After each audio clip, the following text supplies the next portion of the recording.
Hello' বন্ধুসকল, আজি আমাৰ পথাৰত কাম কৰা লাষ্ট দিন আৰু আজিৰ পৰা শেষ, আজিৰ পৰা আজৰি আৰু বহুতৰ ৰোৱা হৈ গ'ল আগতে।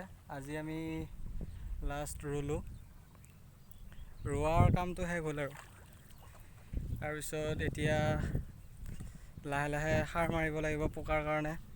ঢেৰ পোকা হয় আৰু আপোনালোকেতো দেখিছেই কিমান কষ্ট।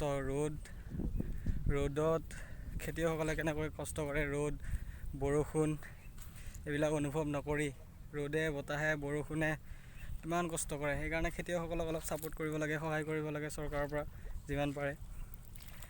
আৰু আজিৰ পৰা আমাৰ শেষ হৈছে বৰ্তমান, তাৰপিছত আৰু বাকীবোৰো শেষ হৈছে, অলপ অলপ আছে।